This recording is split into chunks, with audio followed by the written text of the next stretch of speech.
সশস্ত্র বাহিনী দিবস উপলক্ষে ঢাকা সেনানিবাসে মাল্টিপারপাস কমপ্লেক্সে সংবর্ধনা অনুষ্ঠানের আয়োজন করে বাংলাদেশ সেনাবাহিনী। এতে যোগ দেন মুক্তিযুদ্ধে অংশ নেয়া সেনাবাহিনীর সদস্য ও তাদের নিকটাত্মীয়রা। এ সময় সেনাপ্রধান জেনারেল ওয়াকার উজ্জামান তাদের খোঁজ খবর নেন, কুশল বিনিময় করেন। ৭১-এ বীরত্বপূর্ণ ভূমিকার জন্য ১৭২ জন সেনা মুক্তিযোদ্ধার পরিবারকে সংবর্ধনা দেওয়া হয়। ২০২৪, ২০২৫ ও ২০২৫-২৬ অর্থবছরে বিভিন্ন অবদানের জন্য বাহিনীর ৯ জনকে সেনাবাহিনী পদক, ১৭ জনকে অসামান্য সেবা পদক এবং বিশিষ্ট সেবা পদকের জন্য মনোনীত ৬৪ জন সেনা সদস্যের হাতে স্বর্ণপদক তুলে দেন সেনাপ্রধান।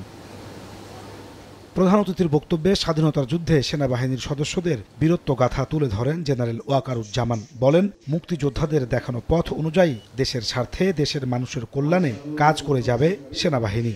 মহান স্বাধীনতা যুদ্ধে যারা মুক্তিযোদ্ধা, আপনাদের আত্মত্যাগের মাধ্যমে আমরা পেয়েছি আজকে আমাদের এই শ্রেষ্ঠ অর্জন স্বাধীনতা। আপনারা জাতির শ্রেষ্ঠ সন্তান।